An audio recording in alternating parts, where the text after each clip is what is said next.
Now, before you advertise your car on Automotive Auctions, we implore you to get your car looking as good as it possibly can to give you that one shot of maximising the price you're going to get for it. Now, you can do this a number of ways. You can be out the front of your house with a soap and bucket and clean it, and we're going to give you some tips on how to do that. Or you can do what I did, get Matt from Dexterous Valeting to come down and do it for you. Now, this is the first process. We're just getting the dirt off the car and all the grime before we clean it off, get it inside, and we're going to take you through the process of how to get your car detailed and ready for sale.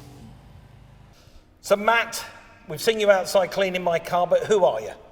I'm Matt Lawson. I'm from a company called Dexterous Detail and Valeting from Swadlincote, and I'm here today to help you clean some cars, Mike. Lovely. Well, you're not only a car detailer, valeter, you've got another skill set as well, haven't you?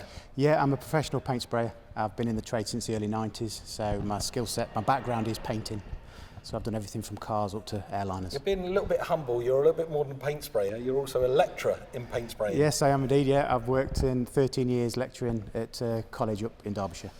If somebody's going to sell their car, they want to get it cleaned up, you're out there getting the worst of it off, just the dirt and the grime, the usual road dirt, before we move on to detailing. What product was you using? I'm using a product called Autobright Direct. Do a whole range of car cleaning products to cater for everything. Right, but they are trade only. So if I'm a guy that wants to, get my car cleaned at the weekend, get it advertised and get it sold, if I can't go and get these kind of professional products, what can I use? It all depends on how much money you need to spend, Mike. The more money you spend on a product, the better it is as well. Okay, so now we've got the dirt off of this car, we're going to move on to the next steps, because it's all about when people want to sell their car, how they can best present it and how they can maximise the price they're going to get for it. Absolutely, you've got one basic chance of getting it, giving a good first impression. So Matt, now we're in your wheelhouse. We are at the paintwork side of the car. So it's really important to, spend some time to polish your car up, make it look attractive in the pictures, isn't it? Absolutely, yeah. I'm spending a lot of time on the front, because if there is any dead flies or anything like that left behind, the stuff I'm using will take that off as well. So, yeah, pay attention, close attention to the front where any sort of debris or road grime, dirt, anything gets stuck in your grills. Right then, Matt, again, I'm going to apologise for the condition of my car, but it's fair to say when somebody is buying a car at an online auction, they aren't doing this, they're just looking at photos. But a photo you can magnify, you can really get into a photo, which I'm hoping people will do. So a car's interior, like this, the door open, it's got to be presented right, isn't it? Absolutely, yeah. This is your welcome mat to a potential buyer. As you say, on screen it can be zoomed in. It's really important that this area of the vehicle is spick and span. Right, so what are we going to do here? I mean, like the door sill, we've still got the beading on it from the water when it's drying from when you washed it outside. So what product are you going to use there then? Yeah, so that's lime scale from the water that's been left behind. So what I use is a cherry glaze. It's basically a car polish. Yeah. And I'll just apply it as I would with a car polish, and that should remove anything. Go for it, yeah. Got to clean the thing up, might as well make it look nice. And basically, Matt, this is just a case of really getting in there and cleaning it and just not missing all these little details, particularly before you go and take your photographs. Absolutely. Because, you want it to look as best as it possibly can do before you snap away with your camera. There's no point in snapping away with the camera first. Absolutely, and then cleaning it after, because you've noticed something. Yeah, I've also noticed as well, you've got your chrome. Everything on this car should be sparkling for a photograph. That's not very sparkly, is it? It's not really, no. It needs a bit of a rub down. Well, come on then, look, you've got all that stuff down there. I'm sure there's something down there that can do the job. But it's looking smart already, isn't it?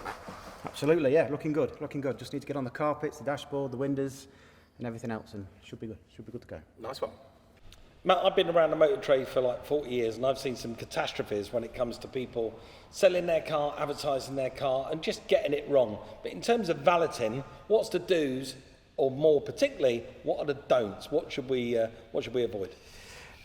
One of the big things, I think, Mike, is the dropping of the sponge and then putting it directly on the paintwork. I hate to see that. I think I may have done that. Yeah, it's a no-no. It's a no-no. It's a no-no. Yes, absolutely. Yeah. But you just instantly go for the sponge. You do, yeah. You should wash it first. You should, and if ideally 2 buckets, one for your wheels, one for the bodywork, and keep washing your sponges through.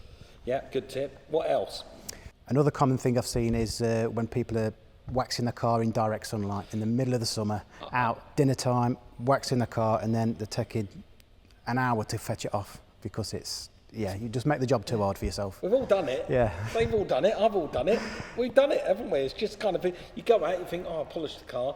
Don't worry about the sunlight, it'll be all right. And then you get it on and you can't get it off. Yeah, absolutely. Yeah, yeah. So we've all been guilty of that. What about the old one where people, you know, if they don't have one of those buckets that's got a grid guard at the bottom, when they wash the car, what happens after? Well, I'm not saying how old you are, Mike, but in the 80s, my dad used to sling it over these Cortina. But don't do it because you're basically putting the dirt straight back onto the car again. So, and then rubbing it in. Of course you are. So there's lots of do's, but there's lots of don'ts. So don't do those kind of things. Absolutely, yeah. And make sure that your car is presentable before you sell it. For you, Matt, thank you very much. And if you can't do the work yourself for one other reason, maybe you're in an area where you can't wash your car yourself, you haven't got access to a hose, maybe you live in a block of flats and you can't clean the car easily, then why not reach out to Matt and Dexterous and they'll come out and they'll do it for you. But Matt, thanks for making this car look like it's just rolled off the production line in 59. Welcome. Nice job. Thank you. Top Cheers. man.